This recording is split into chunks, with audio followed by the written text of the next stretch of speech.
excuse me.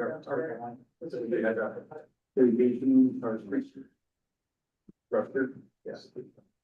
We are going to call this August 17th, 2026 regular meeting of the Board of Education to order. Could we have roll call, please? Tim Hunter, Present. Craig Benelli, Here. Rachel McWhirter, here, Craig McClure, He's excused. Kara Taylor, here. Would you stand if we will do the pledge of allegiance? I pledge allegiance to the flag of the United States of America and to the republic for which it stands, one nation, under God, indivisible, with liberty and justice for all. All right, so I would take a motion for the agenda. I move that we approve the agenda with the exception that we remove the executive session of the 14th. Is there a second? Second. You have a motion, a second, any discussion on the agenda? Call the question, please. Tim Hunter, Aye. Rachel McWhirter, aye, Craig McClure, Absent. I'm sorry, Kara Taylor, aye, Craig Benelli. And the motion carries unanimously. The agenda is set. Recognition. Facility teams and new staff. We have, I just wanted to pause to recognize the facilities team and our new staff, but first the facilities team. This campus looks beautiful. They've done so much work around the campus to fix things, clean things, paint things, move things, build things, remove things. They've been here tirelessly and enthusiastically getting stuff done. So led by Destry Lockhart, they've been amazing. and our new boardroom looks great. We're excited, and this also is, we're in a space that's going to serve during the day as a high school hub. And so it will be a flexible space for students who are maybe doing independent study, can come in here, place to get some work done, to hang out quietly, we're trying to build more shared spaces for kids, so this is a place that they can be so food kids. I also want to just recognize all of our new staff that has joined us this year. We're just really great to have, been really great having all the new faces on campus, new energy, new expertise. A lot of new teachers and staff members across the board from our got bus drivers, new custodian, new teachers, paraprofessionals, specialists, office folks. They've been a great addition. Welcome. Great. Thank you to Casey for feeding us. Yes, we are really enjoying the food from Casey, our food service tonight. Nice. Yes, it's been very delicious and appreciated. Public participation, and it's not on the agenda. They have up to 3 minutes because we are meeting in public, but not with the public. Do you have any public participation? He disappeared. Mr. Tigger Cruise. Okay. Well, we'll pause for a moment to see if he's. You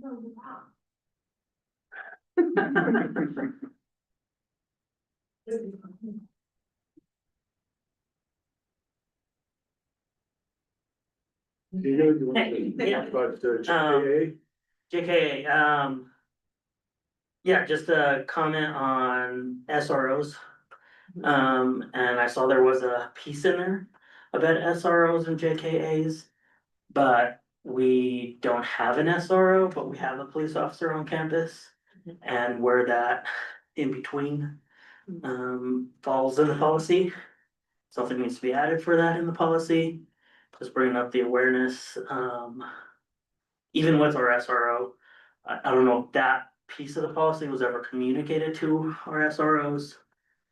So just that, bringing up that gray area, so. Okay. Okay, good. Thank you. Yeah. That was the only person signed up for public participation, so reports to the board. We are working on getting our student voice, our student representatives. Those applications are available this week for any parents that would like to get their kids on our student board. They're accepting applications through the 31st, correct? Correct, five P M on the 31st, which is the Monday. And then they'll be reviewed and we'll be voting on some new board members at our next meeting. Correct. Which is great. And if any students are listening, or they can check in with Mr. Will Custer, who is our student board liaison, so he'll be promoting that and sharing that, so he's a point person for us. Okay, district accountability, was there?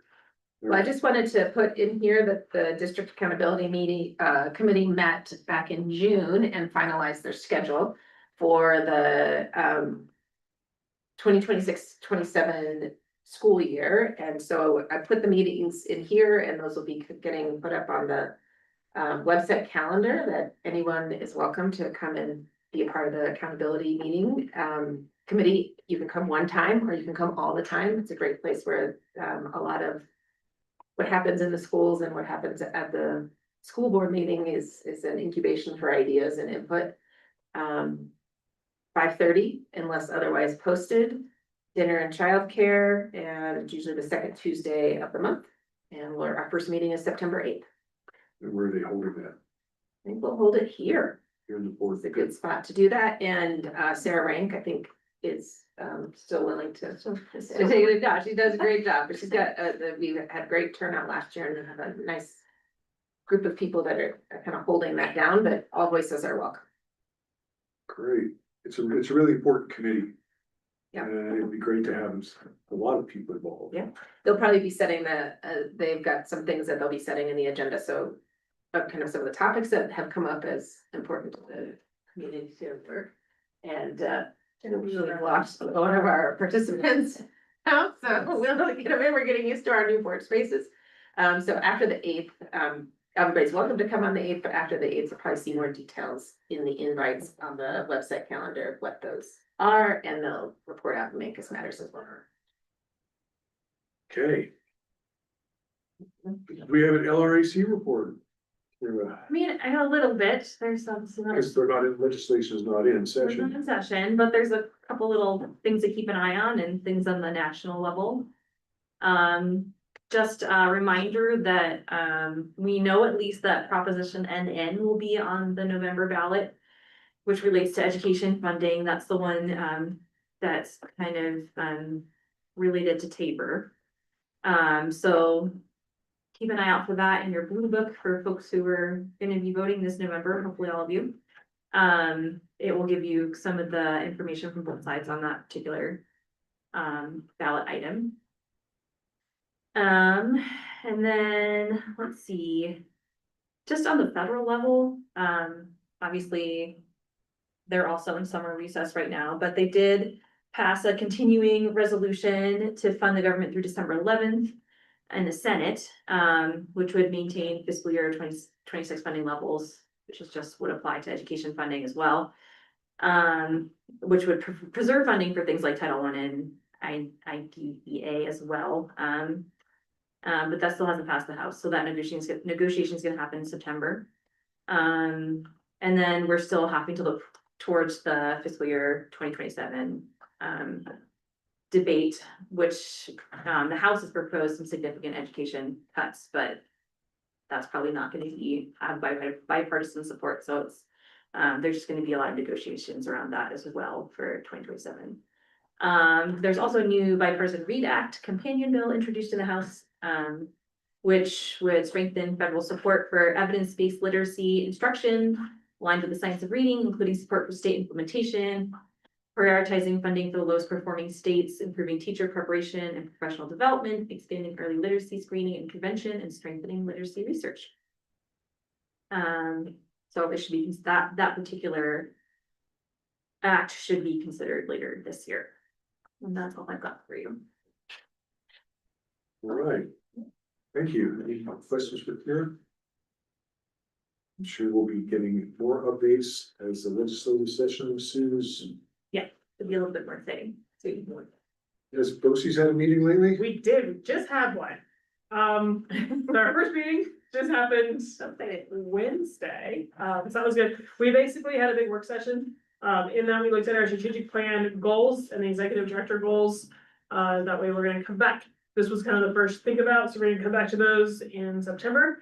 We also had a little finance 101 kind of for the rest of the board members who don't understand, well, nobody understands school finance, so that was hard, and then BOCES finance is even more different than your normal school board one. So we kind of got a little bit more into, basically, it's all federal grants, or all federal and state grants, because we don't get any property taxes or anything, so kind of where all that funding comes from. And then if BOCES runs out of money, there is no backup plan, they cannot borrow money like schools can. It basically then falls back onto the districts. And so that was kind of a big wake-up call for all the other school board members of that, because then it will come back to their own districts to help fund then the BOCES. So right now, everything's fine. It was just kind of more so all the board members understood where BOCES finances come from. So that was most of our work session. And then our meeting was mostly policy first reads, just like our meeting tonight will be. We're going over pretty much the exact same as before policies, and then just some personnel things. So nothing crazy in the BOCES world. I will just add that, working with Royce and Brandy to come to one of our work sessions this fall and just share more about the services that are being provided here through BOCES. Give the board a chance to ask questions and learn a little bit more about how that's all working. So we're just trying to get a date on the calendar, to be able to, for them to share and present, just like our other school leaders and folks do, so that. And that discussion will be very district specific, so it'll be what is BOCES doing specifically in Mancus. So we can ask them some pretty pointed questions with that, not just in the BOCES as a whole, but what are they doing here? Yeah. So. And some really great news from BOCES is we didn't have any turnover of our BOCES service providers, so, which is great. I mean, we were, you know, every year you get a little turnover here and there, we thought, but we did not, and so it's just nice because they know our students, they know our routines, they're a great group of providers, and partners, so they are all back. It is good news. Mhm.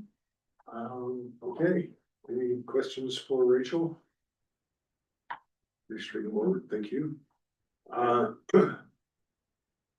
New staff onboarding. We had. Yeah, we had a great New 3 staff days, coming on, yeah. yeah, that Audion Farrar and Janet Fogel ran, and so I think it's best if Janet just shares some highlights of that. I put in the agenda there, so you can see this did not happen last year, and I don't know No, when it's happened before, but it was definitely came back in our feedback. How do we help support our new staff coming on before the push of the new year, so. Yeah, I have to thank Audion. She was a big part of helping me put this together as well. But you're right, we haven't done it in several years. So it was really helpful. We had a big group of new staff this year, so to have it well laid out and well organized was really helpful. And we did get a lot of really good feedback from it. It was 3 days and we worked in a lot of time for just feeding them with all the resources that we could possibly give them. We gave them a tour of the campus. They had time set up with their building administrators to work with them. They had time built in to just have some alone time in their classroom to get them set up. We had crew lunch together. And then we Time to do some of their trainings. time to do a lot of Online the trainings that we're pushing out this year. And then at the end of the 3 days, we brought in 2 specialists from Reunited Pathways that we've been working with for a couple of years now, trying to create the culture of restorative practices here in the district. So they came on to kind of catch the new staff up to what we've been teaching our current staff. And they were here for an afternoon and worked with all of the new staff, and it was really well received. We sent out a feedback form at the end of the session and got really great responses. So I think we'll continue to move forward with that process from here on out.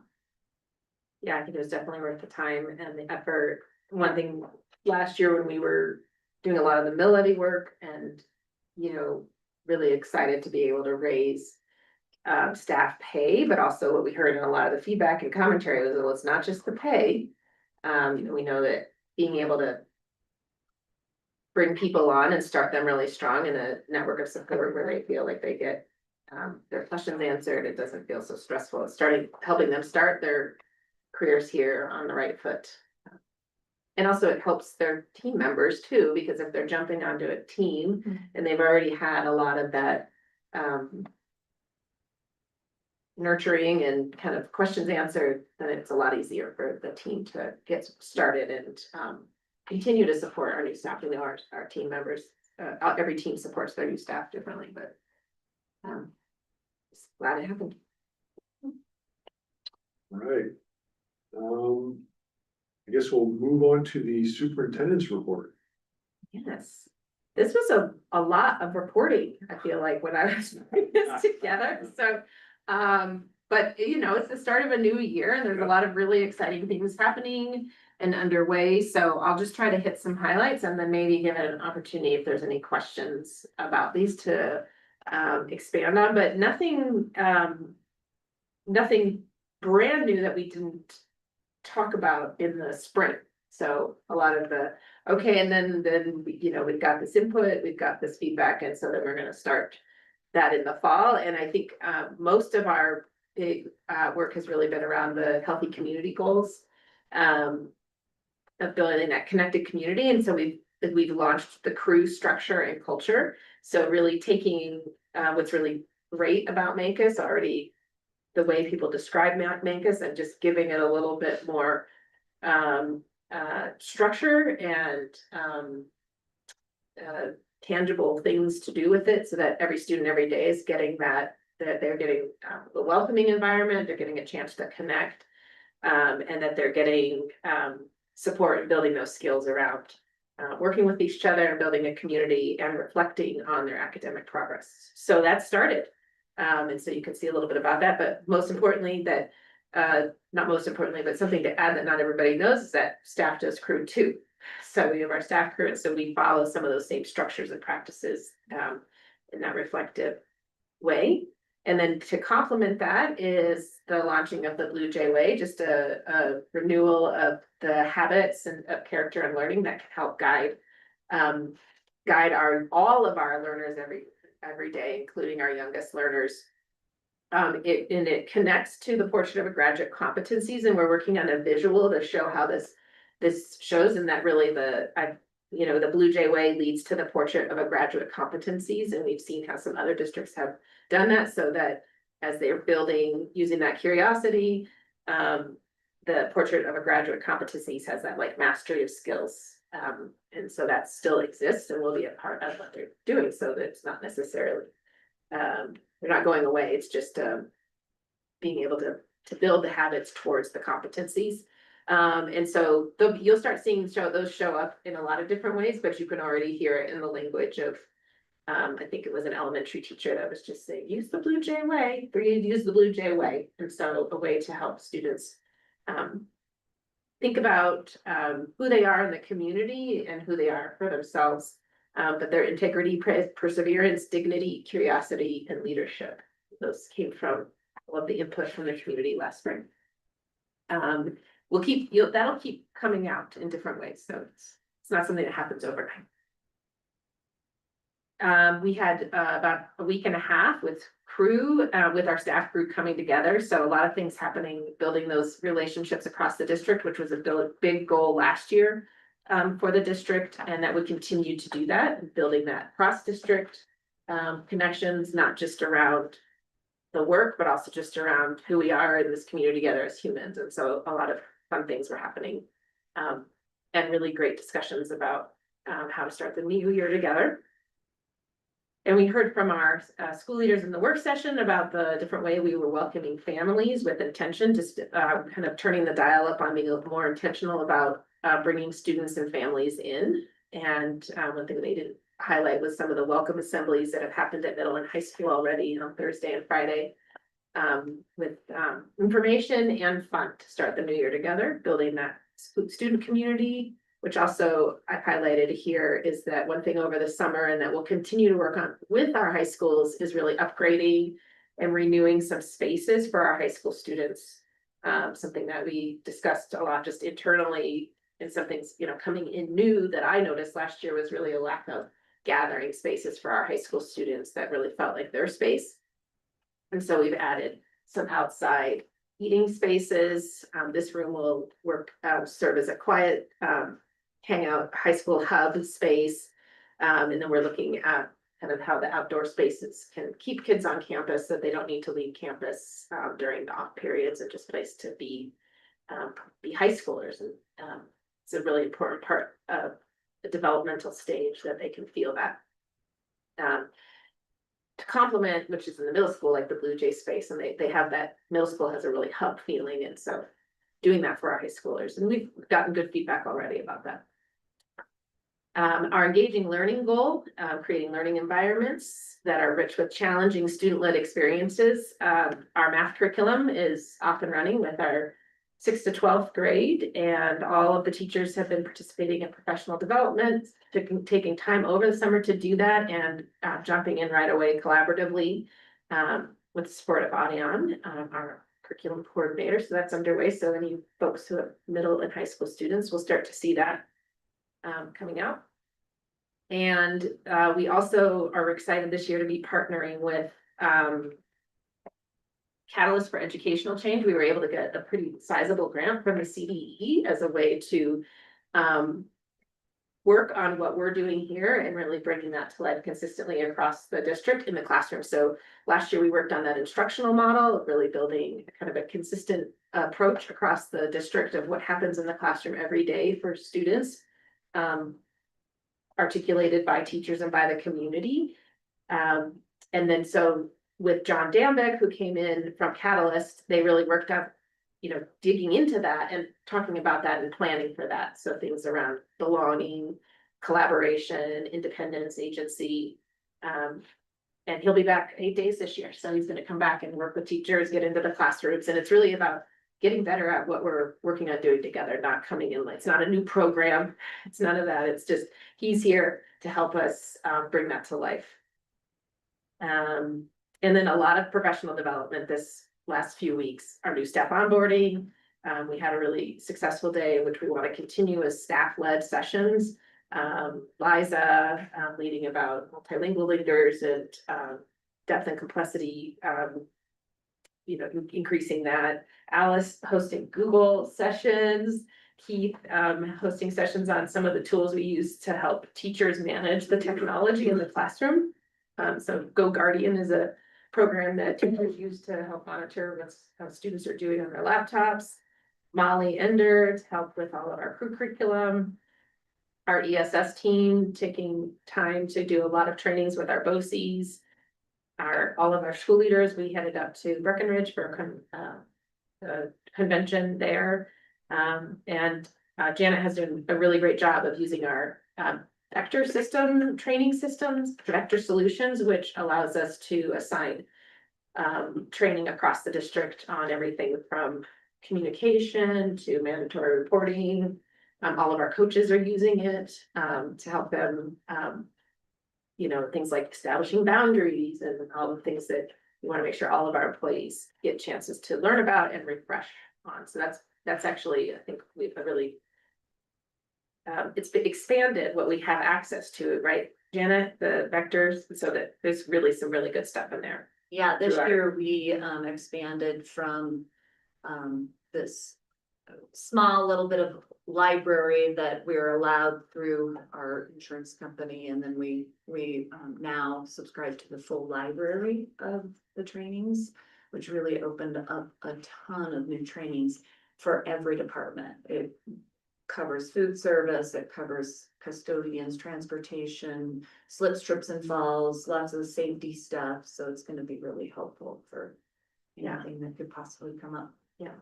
So really, which leads to the next goal around just building those cohesive systems. And so that the more that we're on the same page about our practices and the way we do things, the more better our systems will be.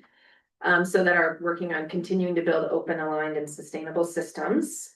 One thing is probably the biggest one is our communication plan that we're working to get everybody on the same page across the district on how we use our Google communication, how we use our phones, moving to using the Google Chat feature within our domain. It's safer for communication and allows people to not have to be on their personal devices to communicate through the day. It's really easy. It's connected to the email. You can drop a document in there.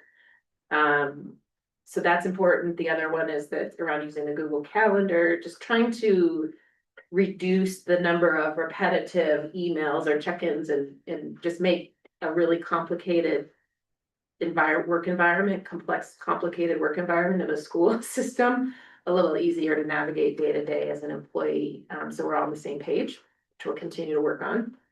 And then we are going to be using a new emergency communication app. So we're getting close to having that fully installed on everybody's devices and computers, and so that it's an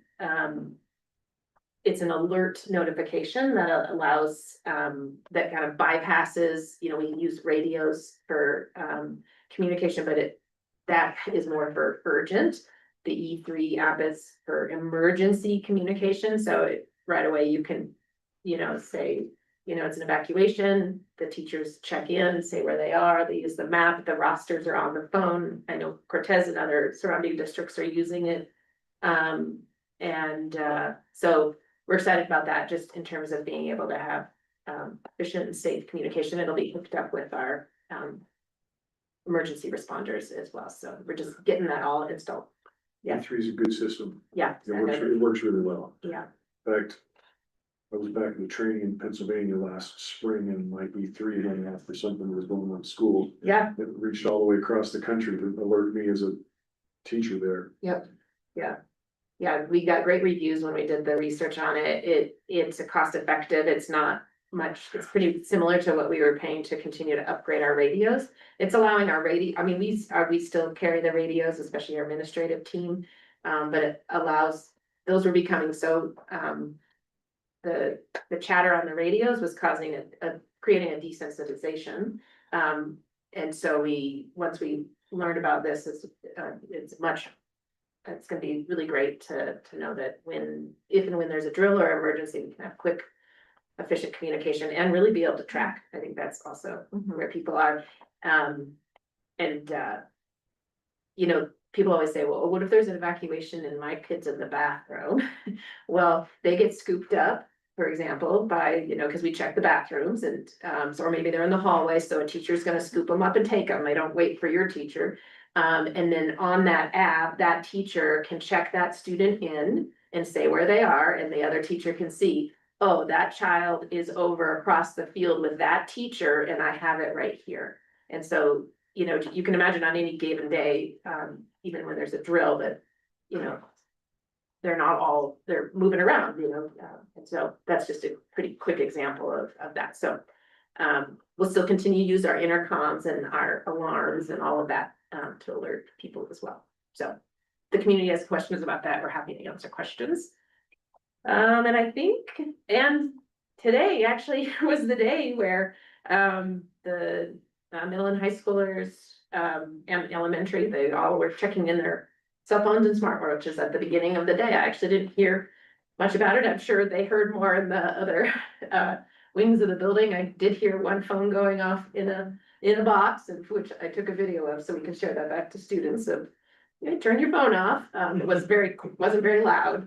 But then we, you know, were able to see kids. I saw a kid getting picked up today, a student getting picked up midday by his father, and he went over to his box, unlocked the box, grabbed his phone, and they headed out. And so we know it's a change, but we spent 2 days kind of prepping students for it. They had a lot of chances to talk about it, ask the whys and what ifs, and I think it's going to be a much less,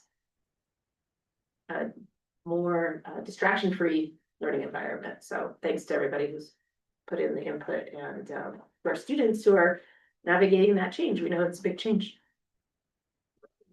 So any questions about that? That's a lot in there, but lots going on. Or comments? Having seen the phone system at work for a week, it's very good. Yeah. Things locked up like that. If a student shows up with a phone, then there's an issue. Mhm. And it turns into a disciplinary thing. Yeah, so hopefully we're avoiding that, just, Yeah. you know, getting everybody on board. You know, talk about the strategic plan. Oh, yeah, I just wanted to highlight where we are with that. There's a, we are continuing, with, building on the strategic plan, where we left off last year. One thing that, we'll be sharing in September is a plan to renew our mission and vision statement and get the community input on that. So I'll just bring that to probably the work session in September. The goals are similar goals around the healthy community, engaging learning and cohesive systems. A little bit of tweaking in the language to make sure it's more accessible.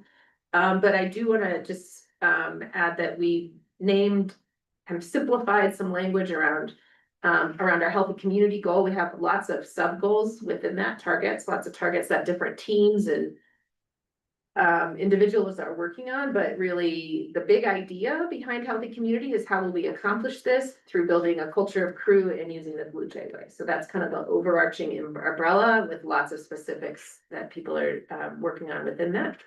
Engaging learning is how will we create those learning environments that are rich with challenging student-led learning experiences every day, and how will we do this in 26-27 by utilizing and bringing to life our Mancus instructional model, and that's the work that we'll be doing all year with the support of Catalyst organization. And for cohesive systems, we'll build open, aligned, and sustainable systems and teams. That's something that I added to that after hearing a lot about like, well, where do these systems work or not? Is the work of the teams by developing and using agreements.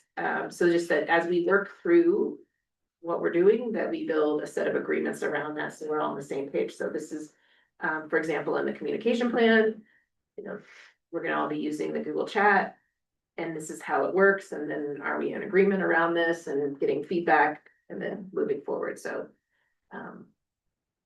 that cycle of input and feedback and through the drafting system helps people make sure that it helps us make sure that we have a high quality procedure, that it's reasonable, that it's practical, that it works in real life, and that people feel bought into it because they were part of the development of it. So that'll continue to morph over the next month or so as we get more input and look at our data. A lot of the data is, you know, that we'll be getting from the beginning of year data from the state and local level will help us inform some of those goals, specific goals around that data. You want that next up? Anything else? Policy updates. We're working on policy reviews, policy updates. State has sent out a special policy update. We discussed a lot of this in our work session. Some of it deals with restraint and seclusion, procurement for federal procurement stuff, immunization issues, child abuse reporting, criminal history record information. And that's basically the things that have been updated that we're going to do here for a first reading. So does anybody have anything else they want to discuss outside of what we said in the work session regarding these new policies? There's a few things that I'm gonna bring back some information for from the second reading from some of the people in the field that work in these areas. And these policies are available online for the public to look at and review to see and to make comment on before our next meeting. If they want to. So after that, we've got some resolutions to take into account. Right, I'll go first. I move that we adopt the following resolution according to Colorado statute 22-45-103.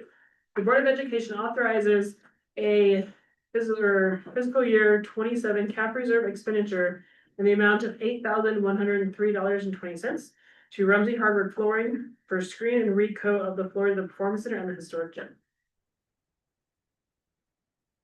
Motion's there a second? A second. Any discussion on the cap reserve resolution?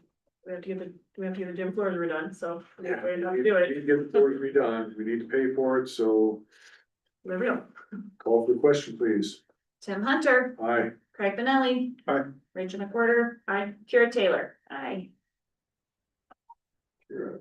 All right, I have a capital reserve purchase requisition. I move that we adopt the following resolution according to the Colorado statute 2245-103. The Board of Education authorizes the fiscal year 27 capital reserve expenditure in the amount of $8,679 to Brian Van Kuren for the remainder of the welding ventilation project. Sorry, I'll second. Okay, we have a motion and a second. Any discussion on upgrading our welded ventilation, which is basically a requirement? Yeah, and we'll make that room Yeah, better breathing. yeah. Better breathing, we're really glad to make sure that that got done on this. So. Call for the question, please. Tim Hunter, Aye. Craig Benelli. Aye. Rachel McWhorter. Aye. Kira Taylor. Aye. And that resolution also passes unanimously. And then Craig. I move that we adopt the following resolution according to Colorado statute 2245-103. The Board of Education authorizes a fiscal year 2027 capital reserve expenditure in the amount of $1,698.50 to Southwest Water and Property Law LLC for legal services to transfer the water rights from the Frank Ditch to the Willis Ditch. Adopted the 7th day of August 2026. I'll second. We have a motion and a second. Is there any discussion? Is this the last of it? Do we know? I know they're very close on getting the water is now, there is no water in the ditch. So they can actually start moving on the Yeah. actual physical piece of it. This is obviously all the legal stuff behind transferring all of that piece. So they're hoping in the, like, by the fall will be done. And then we'll get a wrap up of making sure that, like, we have done our due diligence and can move on from the project. Cool. We're moving as fast as we can, so within the confines of the construction and the water. Yeah. So, Any further discussion? but the project remains the same. There's not been any changes in the project that we discussed last year. Tim Hunter, Aye. Craig Benelli. Aye. Rachel McWhorter. Aye. Kira Taylor. Aye. And the resolution passes unanimously. Up next, we have a consent agenda. Which was 11A, B, which is all of the first readings. And approving the bills as C, and contract personnel recommendations D, budget recommendations E. Is there a motion for a consent agenda? I move that we approve the consent agenda 11A through 11E. Second. We have a motion, we have a second, just to recap, that's personnel recommendation, which is mostly coaches. Contracts, review of the bills, our policy updates from the state and CASB, and our meeting minutes. Motion second, any other discussion on the motion? Call the question, please. Tim Hunter, Aye. Craig Benelli. Aye. Rachel McWhorter. Aye. Kira Taylor. Aye. And that motion carries unanimously. So we are on to any upcoming calendar obligations, which we have a few of. Yeah, in line with the Google calendar, we're working on making sure that's updated. So the month of September, we have a September 8th. And emails from me today. Right, we were cleaning it all up. And those will all be on the website calendar as well. September 8th work session. There is no, that's moved to, September 8th work session. I gotta wait, no, I got that wrong. Sorry, hang on. I got two different dates going on. Yeah, that was the DAC. Thank you. Sorry. The one that we moved was January 18th to January 11th. Let me back And up the here. 14th, Sorry about September that. 14th. I didn't need to do that. So there is no meeting on Labor Day, September 14th. So that's the regular work session and board meeting. And then the other thing I want to highlight is the, for the board, there is on September 23rd. Hopefully the board can all join. Last year, the town, board of trustees came and visited with us. And so we will be heading to join them for a joint work session and, we'll be bringing kind of together the kind of our key work and identifying there's some collaborative opportunities for the town and that's and yes, Janet highlighted the cleaned up January meetings so that we're not meeting on Martin Luther King Day. Yeah. Right, one of the 1,630 emails from you today. You're welcome. I do also just want to highlight, that our athletic season has begun. And I think we've got our first volleyball game on Thursday night Nice. here. I forget who it's again. Wait, I got it right here.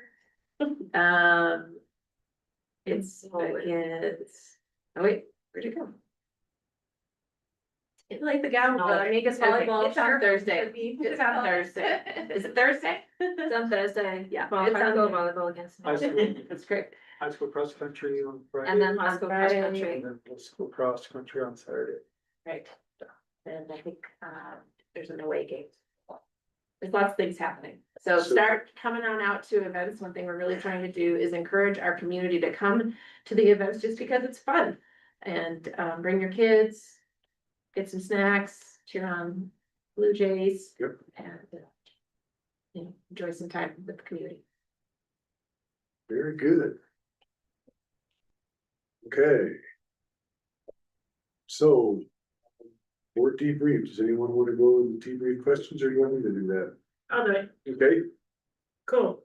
Did we learn anything new? Were we surprised by, or was there anything that we need to? Sorry. Were we able to communicate everything that we did understand? I thought we did pretty good. We had a pretty good discussion about the policy revisions and changes that the state has put down. I think everything went well.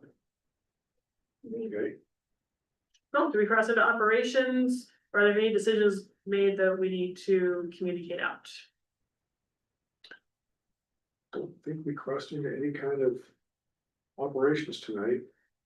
And we publicly made, you know, our accolades to the teachers and the maintenance staff and those kind of things. I don't think there's any other special stuff we need to get out there.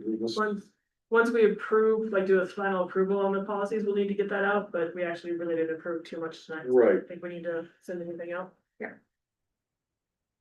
Well, is there anything follow-up needed? Or do we hear anything that requires a new policy? Even more policy? I hope not. For tonight. Tonight. Okay, Right, I move that we adjourn. Second. Right? yeah, Tim Hunter, I, Greg Benelli, Aye. H. McWhorter, Aye. Jared Taylor. Aye. and we are adjourned.